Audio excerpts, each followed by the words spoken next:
साथियों नमस्कार। ज़रा कल्पना कीजिए, सुबह का समय है, लोग गैस एजेंसी के बाहर लंबी लाइन में खड़े हैं। किसी के घर का सिलेंडर ख़त्म हो गया है, तो किसी होटल में चूल्हा ठंडा पड़ा है।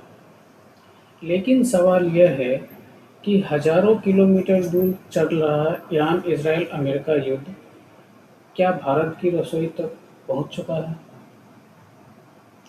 इस वीडियो में हम और आप इसी विषय पर चर्चा करेंगे।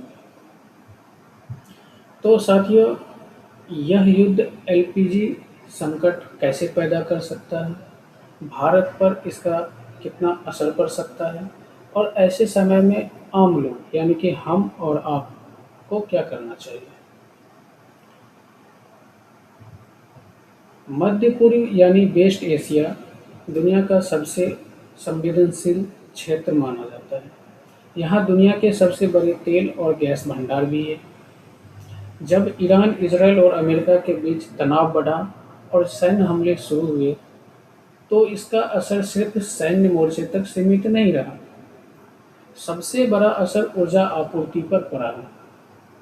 युद्ध के दौरान तेल के टैंकरों को खतरा बढ़ गया है, समुद्री मार्ग असुरक्षित हो गए हैं और वैश्विक ऊर्जा बाजार में हलचल मच गई है। साथियों, स्ट्रेट ऑफ हॉर्मुज, जिसे दुनिया की ऊर्जा का लाइफलाइन माना जाता है, यह वही रास्ता है जहां से दुनिया का लगभग 20% तेल और गैस व्यापार गुजरता है। अगर यहाँ युद्ध या नाकाबंदी होती है, तो दुनिया भर में ऊर्जा सप्लाई प्रभावित होती है। युद्ध के दौरान ईरान द्वारा इस रास्ते पर नियंत्रण या बाधा डालने की खबरों ने कई जगहों को रोक दिया है, और यही वह बिंदु है जहां से भारत की समस्याएं शुरू होती है। भारत और एलपीजी पर निर्भरता, यानी भारत हमारा देश एलपीजी पर किस तरीके से निर्भर है, आइए अब एक नज़र उस पर भी डालते हैं। भारत दुनिया के सबसे बड़े एलपीजी उपभोक्ताओं में से एक है, लेकिन एक सच्चाई जो बहुत कम लोग जानते हैं, भारत अपनी ज़रूरत का लगभग 60 से 65% एलपीजी विदेशों से आयात करता है, और इन आयातों में से लगभग 90% से ज़्यादा मध्य पूर्व से आते हैं। यानी अगर खाड़ी देशों में गैस नहीं आएगी, जहाज रुक जाएंगे, तो भारत में एलपीजी की सप्लाई तुरंत प्रभावित हो सकती है। भारत में एलपीजी संकट के कुछ लक्षण सामने भी आना चालू हो गया है, जो सोशल मीडिया के माध्यम से आप सब देख रहे होंगे। अब युद्ध बढ़ने के बाद भारत में कई जगह प्रभाव दिखना स्टार्ट हो गया है। गैस एजेंसियों पर लंबी कतारें, ऑनलाइन बुकिंग में देरी, सिलेंडर की कीमतों में बढ़ोतरी, साथ ही होटल और रेस्टोरेंट में गैस की कमी। कुछ शहरों में तो रेस्टोरेंट बंद होने की नौबत भी आई है। यहाँ तक कि कुछ जगहों पर ब्लैक मार्केट में सिलेंडर बेचे जाने की खबरें भी सामने आई हैं। इन सब के बीच सरकार क्या कदम उठाई है? देखिए, स्थिति को संभालने के लिए साथियों, भारत सरकार ने कई कदम उठाए हैं। सबसे पहले रिफाइनरियों को एलपीजी उत्पादन बढ़ाने के आदेश दिए जा चुके हैं। घरेलू सिलेंडर को प्राथमिकता दी गई है। व्यावसायिक सिलेंडरों की सप्लाई सीमित कर दी गई है।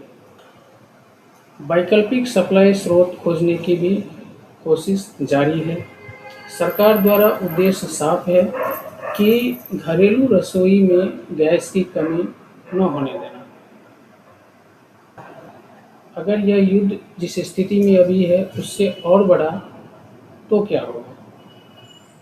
यदि युद्ध बढ़ गया तो एलपीजी की कीमतें बढ़ सकती है, सिलेंडर मिलने में देरी हो सकती है, सरकार राशनिंग लागू कर सकती है, वैकल्पिक ऊर्जा का उपयोग बढ़ सकता है। यह स्थिति एक बार 1990 के खाड़ी युद्ध जैसी ऊर्जा संकट भी पैदा कर सकती है। ऐसे समय में क्या करना चाहिए? विशेषज्ञों के अनुसार लोगों को कुछ सावधानियां अपनानी चाहिए। सबसे पहले क्या करना चाहिए कि गैस का इस्तेमाल समझदारी से करें। जैसे आप खाना बनाने के लिए गैस चालू करें तो साथ वहीं पे कंटिन्यू करा रहे जब तक कि खाना ना बन जाए। मतलब पूरा आपको ध्यान दे के खाना बनाना है, ऐसे नहीं चालू करके खाना पक रहा है, आप फ़ोन में लगे हैं, बात करने में लगे हैं, ये नहीं करना है। साथ ही अनावश्यक स्टॉक ना करें। मान के चलिए कि आपने एक सिलेंडर बुक करके ले लिया है, 10 दिन आपने उसको यूज़ किया और दोबारा से फिर आपने बुकिंग करके सिलेंडर घर में स्टॉक कर लिया, तो ये भी आपको नहीं करना है। उसके बाद आपको वैकल्पिक विकल्प रखना है। वैकल्पिक विकल्प मतलब कि गैस सिलेंडर के अलावे आपको इलेक्ट्रिक चूल्हा, इंडक्शन कुकर जैसे चीज़ों को भी घर में रखना है कि अगर स्थिति ज़्यादा खराब हुई तो ऐसी स्थिति में आप इलेक्ट्रिक चूल्हे और इंडक्शन कुकर का इस्तेमाल कर सकते हैं, कर पाएँगे, जिससे आपका कम से कम घर का खाना बन जाएगा। और सबसे अहम बात, अफ़वाहों से बचना है। अफ़वाहों के चक्कर में नहीं पड़ना है।